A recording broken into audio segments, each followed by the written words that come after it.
Hi, everybody. I'm John Donvan. Welcome to Intelligence Squared. And for the rest of this podcast, I'll be speaking in rhyme, courtesy of our own poetic maestro, David Ariosto. Oh, so the rhyming has started already, it seems. David is our editorial director, and he wrote this Look Back podcast at the year just ended. Some of it troubling and some of it splendid. There was Russia's invasion and Ukraine's stunning stand, the Afghan exit after 20 years quicksand. We had economic turmoil, flame wars by tweet. We debated inflation and how to beat the street.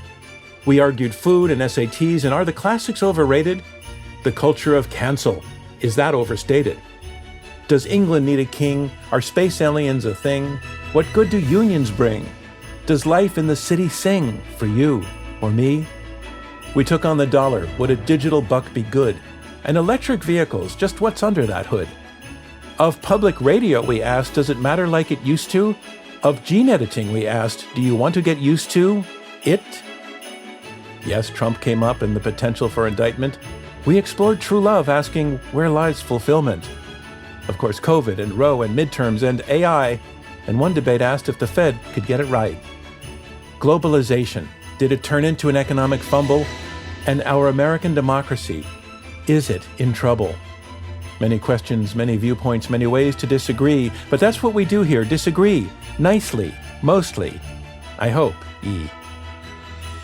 So for this year-end special, take this as a slice of episodes we gave you both naughty and nice. We'll start with an event in Virginia that was real brick and mortar. Its focus, it turns out, information disorder.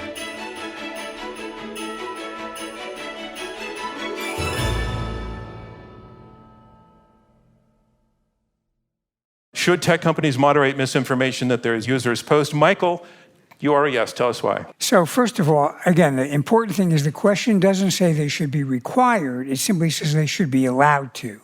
And that is really the function of anybody who edits any kind of publication. They have the right, protected by the First Amendment, to decide what gets published and what doesn't get published, and to curate accordingly. We don't make them do it, but we don't prevent them from doing it. In this case, responsible social media platforms should evaluate whether something really is misinformation or disinformation. They've got to use their editorial judgment, just like every editor of every news organization does. And if they believe it's false and misleading and even harmful particularly, then they should take it down, because that is part of their responsibility to their users and their customers. Finally, it's important to have terms of service that lay out the parameters of what is permitted and what's not permitted, so that people who actually use the site are warned in advance that if they step into a zone that is inappropriate, they will be taken down. Thank you, Michael Chertoff. Nina Jankowicz, you are next. You are also a yes on the question. I am. Disinformation and misinformation have affected the functioning of our democracy. They've affected public health, and they are affecting public safety. Just a couple of weeks ago in Michigan, a man who was radicalized by the QAnon conspiracy theory killed his wife, the family dog, and injured his daughter.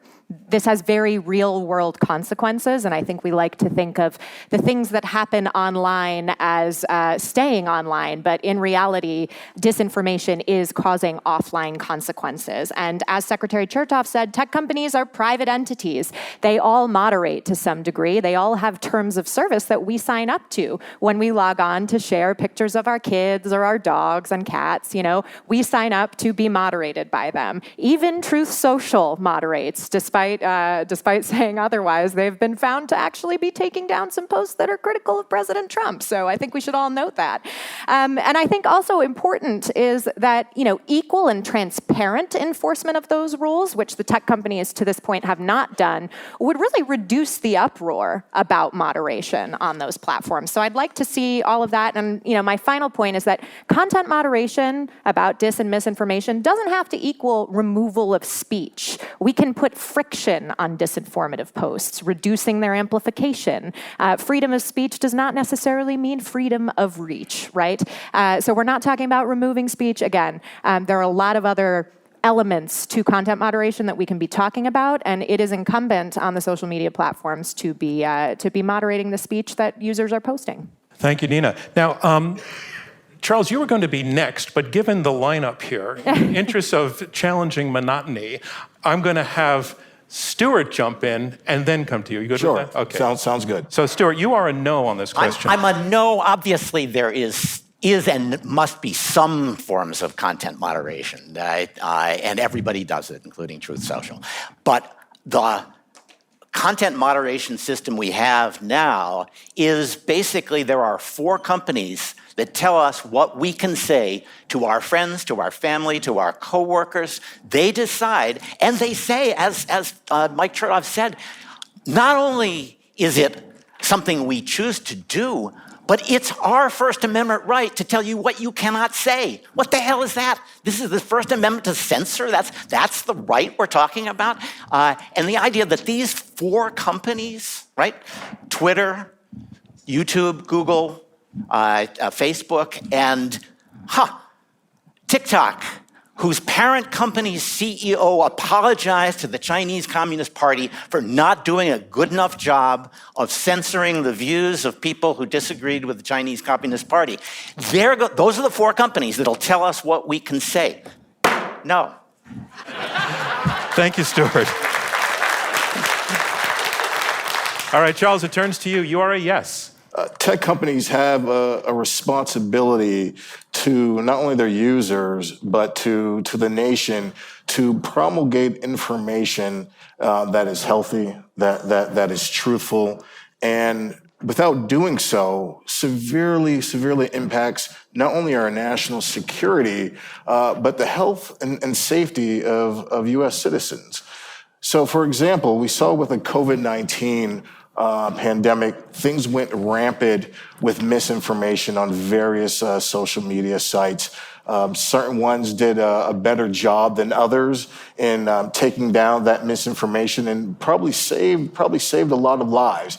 Others who have a more political agenda, think like 4chan, that content stayed up.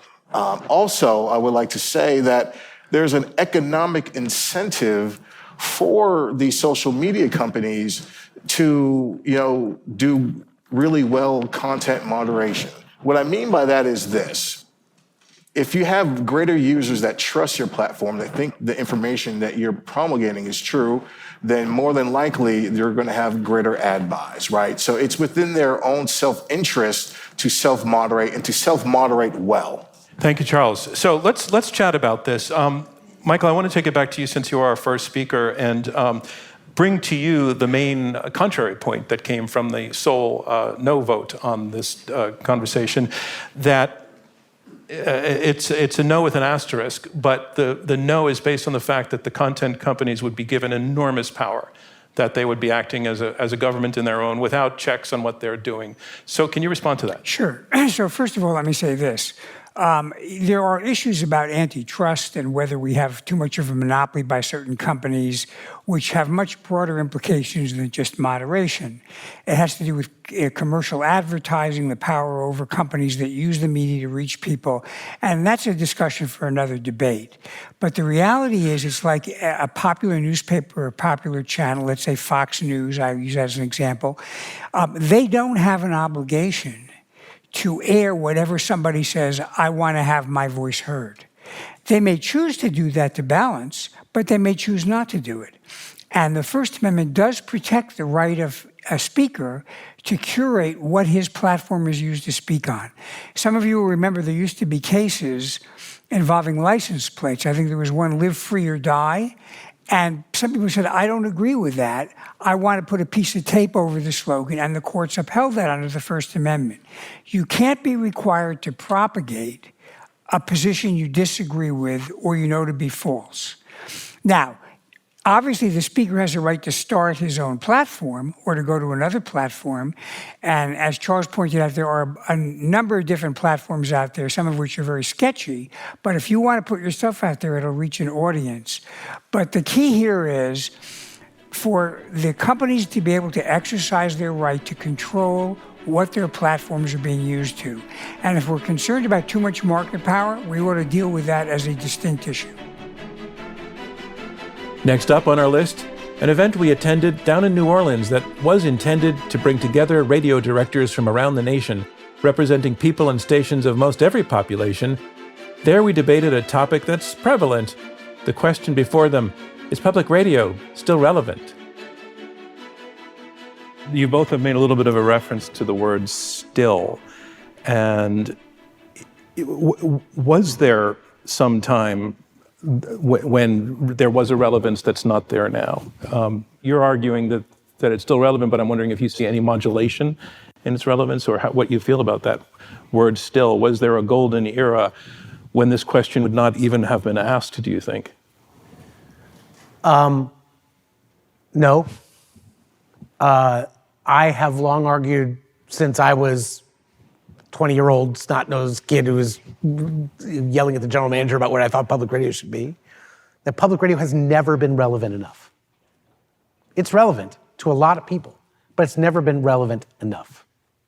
If 11% of the US population, 15 if you include digital, interact with public radio content, what about the other 85%? You're slipping over to that side? No, I'm not. No, I'm not. No? There are no other institutions other than public radio who are up to addressing that challenge. When you look at the idea of, in the war against misinformation, and it's a war, right? If you look at the importance of facts and storytelling based around facts, when you look at the belief, and it's an idealistic belief, that if you give someone facts, the true patriots in this country are the people who can see facts and draw truth from that fact instead of challenging those facts. And then they will feel empowered to make change in the world. That's really the mission. Let's give people power, right? And let's let them make the decisions what is best for their country. And I think that I believe that public radio has shown that, and that there's no other player that does that and makes it free, accessible to everyone in the country. Nobody. And I think that's the place where I come to of public radio is built for this mission. It has a lot of challenges and a lot of work to do to start working on another 85%. But you're basically saying there's nobody out there to do it better. If somebody started from scratch, it would take them years to catch up with where public radio's infrastructure is now and ability to answer some of these questions. I work in the podcast industry, and I spend a sizable portion of every day watching podcasters struggle with problems that public radio figured out years ago. Camille, again to the question of still, what you are arguing it's less relevant that at some point Certainly, in the time. What yes. was that point in time, and what was relevance at that point in time? That in terms of our sort of public polling about the question of the sort of credibility of our institutions, be it the Congress or the Supreme Court, military, policing generally, that the downward trend in terms of the credibility of media, sort of more so talking about sort of national media, has been pretty continuous and precipitous. So it's hard to say when the zenith was, but I would certainly suspect that in the transition from sort of newspaper to radio, a radio-centric kind of broadcast oriented news and information ecosystem, the reality is that I think there are a lot of institutions that are kind of competing for that mantle, are able to give people different kinds of information to serve the needs for information in the context of audiences who are looking to figure out what's going on in the world and what kind of decisions should they make for their families. Give some examples of I think, that? well, the best example of this might be the pandemic that we are all just coming out of. I mean, when we do, in fact, look at the numbers, and again, I completely concur that 30 million, odd people listening to public radio is important, but we did see the numbers go up dramatically between 2015 and 2016 in terms of listenership. You got that Trump bump where everyone was looking for news media, but we also saw those numbers start to decline. And it wasn't yesterday, after the pandemic, quote unquote, ended. It was 2017, 2018. Like, what was happening there? The decline was dramatic, and it continued. Worse yet, during the pandemic, listenership declined further. Are you talking about public radio or all media? Public radio broadly. For public radio, not all broadly. media. Right, not all Okay. media. Mm-hmm. This is based on a Pew poll. And the question one has to ask themselves is how, during a time when people are distressingly concerned about the future. They're worried about this pernicious pandemic. They're worried about a presidential election cycle that's coming up. They're worried about an economic turmoil, and they're worried about civil unrest that is unfolding across the country. Paroxysms of violence, even if we're informed that it's mostly peaceful, that was happening, and people weren't tuning in. That is a red flashing light that suggests that something is desperately wrong. Next on the docket, a query about air and the sea, a heated debate, and both sides disagreed. We traveled to Richmond to a massive stage. There we debated, can humans adapt to climate change? I want to go to the side arguing first in support of the motion and go to you, Matthew Kahn. When you said we are not passive and you believe that humans are capable of being active and smart about adaptation and doing that well, why is that not also just as true of mitigation? So the difference between adaptation and mitigation is a free rider issue. The United States right now has not passed a carbon tax. I don't know if it would pass in the room. So a distinction needs to be made. To mitigate carbon, the world... Can you just for people who are not familiar with the concept of carbon tax, take 15 seconds on that? Higher gas taxes. How many folks vote in favor of that? So I can't... Well, So to mitigation would be for the whole world to agree to raise the price of gasoline by $2 a gallon. That would be a carbon tax. That would accelerate the electric vehicle push. Folks, the world has not enacted Greta Thunberg's agenda. I have worked for 25 years now on climate change adaptation because I'm so worried that the world has not solved the free rider issue that everyone hopes that everyone else will mitigate. In contrast with adaptation, to protect our families, to protect our loved ones, we have incentives to be proactive in seeking solutions to heat, fire risk, flood risk. For any of the plagues that can be named by climate scientists, we have strong incentives to seek solutions, and that creates a market incentive, the invisible hand focused on adaptation. Michelle Wicker, so what I think I'm hearing is different interpretations of human nature, where your opponent, Matthew, is saying that mitigation is just not something people want to buy into, would be good at, would participate in, and your argument goes very much in the other direction about what human nature is about. So why don't you take that on? Yeah, well, as far as adaptation, we know that the sea levels are rising, that places like Miami are in danger. We know that there are more wildfires, California in danger. What if we had more and more and more people moving to the coastal areas and to areas that are vulnerable to wildfires? That, to me, doesn't sound like really proactive adaptation. Maybe I got that wrong. And, as far as the carbon tax or not, well, taxpayers are paying for fossil fuels right now, not once but twice. We're paying with the subsidies 7% of GDP a year, according to the International Monetary Fund, when it would cost perhaps 1 to 2% of GDP a year to mitigate greenhouse gases. So, are we talking about a couple cents at the gas station, or are we talking about billions and billions of dollars every year that taxpayers are spending? So fossil fuels aren't cheap. We only think they're cheap because we don't see how we're paying for them. Finally, we headed north to New York City, where movers and shakers gathered by committee. Thousands of CEOs from 80 countries attended, which seems like a good way to end this year that has ended. The question might require some thinking rewired. Quite simply, we asked, has globalization backfired? Hi, I'm Ben. I'm from Australia. My question was really, how do we, the discussion, has globalisation backfired, is about poverty. From the 1950s until now, global poverty has been reduced substantially and has increased, it's slowing down more recently. Is that because of globalisation or some other factor? Yeah. Listen, that's a great question.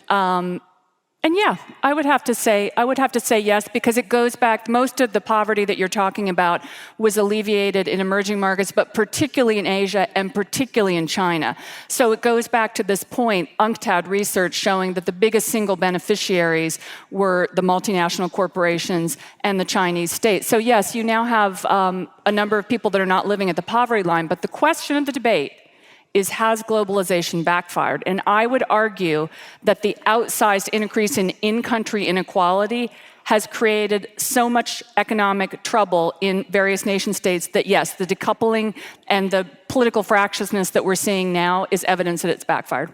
It's certainly true what Rana pointed out factually. Yes, of course, globalization had a very, very strong role in poverty reduction around the world, particularly in Asia. And now, though, domestic economic growth, the consumer economy, digitization, financialization, urbanization in those countries has also picked up the torch. Now, again, those countries are so connected to international supply chains. Look at India, look at Indonesia, Vietnam, these places from which American companies are now relocating supply chains. Remember that just because they decide to no longer, and if they don't invest in China anymore, they're just relocating that supply chain activity to Vietnam or other Asian countries. That's very much still globalization. So there is still cheap labor out there. And even if the labor were not cheap, you still want to sell into those fast-growing consumer markets. The majority of the world population, the majority of the world's middle class is shifting towards Asia on the other side of the world from us. If those multinational corporations have any hope of maintaining their market cap, they're going to want to continue to export. Now, again, the backlash against the mismanagement of globalization by our politicians is very welcome. But once that process is complete of voting out governments that have failed and passing new regulations that are more equitable and pushing for inclusive capitalism, once that process is complete, guess what? We will be back to where we've been all along, which is embracing globalization and comparative advantage. One quick stat, 92% of multinational companies, according to McKinsey Global Institute, are regionalizing and localizing production for all kinds of reasons. Here's another question. Can you tell us your name, please? Hi there, Charlie Rose from YPO Pasadena. Many would argue that the defining challenge of this era is climate change, which is a uniquely global issue. I have a two-part question for you. How has globalization... Can I ask you, just in the interest of everybody else, to choose one? Yes. Thanks.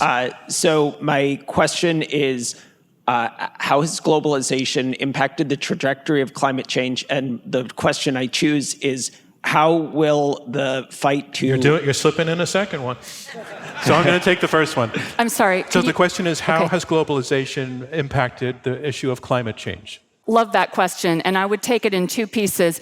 A lot of times people ask this question and they say, well, how can we possibly get a solution to climate change unless the conversation is happening at a global level? And of course, it has to happen at a global level, but the solutions will be highly localized. And let me give you a couple of reasons for that. The US, Europe, and China, Asia, all are approaching this issue in different ways and by different means. Ultimately, fixing climate change is going to mean hyper-localized supply chains. Does anybody know what the single most polluting thing in really any large country is in terms of an industry? It's not the fossil fuel industry itself. It's supply chains going into complex industries like housing, for example. There are 7 separate supply chains that go into building a house. Materials are being toted from all over the world. That has an emissions cost. This is something, contrary to what Parag was saying, that is now actually becoming a revolution in manufacturing. Additive manufacturing, which is basically making parts and making entire cars, or in the case of houses, homes now, being done all over the world. It's done in Austin, Texas, California, India. You can do things locally. The technology is there, and that is what is going to stop a large part of climate change. Likewise, localization of things like food production. The number one cash crop in this, in terms of produce in this country, is iceberg lettuce. Why? Because you can tote it for 6 months in a car, and it'll still be good. Does anybody really want to eat like iceberg lettuce? No. That's why there are now vertical farms that are being developed that are growing produce up the side of buildings and on roofs. That kind of hyper-localization is going to be a really important part of fixing the emissions problem that is at the core of climate change. I want to give Parag a shot at the same time. Rana has walked into 2 of my favorite traps. Okay, the first is the point that I feel like made. I want to tell you to choose one also. Right. Okay. Well, the thing about most, Western or American multinationals saying they're going to regionalize, part of the reason is because by manufacturing in Mexico, you can then more easily export to preferential markets that Mexico has freer trade agreements with in Asia than the United States does. And why is China expanding its manufacturing presence in Mexico as well? Is in order to access the United States more readily through the USMCA trade agreement. So again, all of the trade liberalization that continues to go on in the spirit of the globalization definition that we are using is alive and well, and American firms and Chinese firms and all firms continue to exploit it. So globalization, again, thriving. Now, on the climate change question, this is the real trap, is this idea that we are engaging in this hyper-localization process and everything is domestically produced and consumed and nothing comes from anywhere else anymore. Well, I want to ask you something. That 3D printer, right, that beautiful device that sits on our countertop and is meant to make anything we want, any solid or liquid object, and print it out for us, and somehow there's no international supply chain that depends on. Well, I want to ask you where that was built. Where did you get that 3D printer that is making your stuff for you? Oh yeah, you imported it from Korea. I think globalization is doing okay. How about that vertical farm, right? All made, the ones I'm talking about were all made locally, but many of them are made locally. Okay, that's it for us. Thanks for listening to our holiday rhyme. Now go and enjoy this holiday time. Happy holidays. I'm John Donvan. We'll see you next time. Thank you for tuning into this episode of Intelligence Squared, made possible by a generous grant from the Laura and Gary Lauder Venture Philanthropy Fund. As a nonprofit, our work to combat extreme polarization through civil and respectful debate is generously funded by listeners like you, the Rosencrantz Foundation, and friends of Intelligence Squared. Robert Rosencrantz is our chairman, Clea Connor is CEO, David Ariosto is head of editorial, Julia Melfi, Shea O'Mara, and Marlette Sandoval are our producers. Damon Whittemore is our radio producer, and I'm your host, John Donvan. We'll see you next time.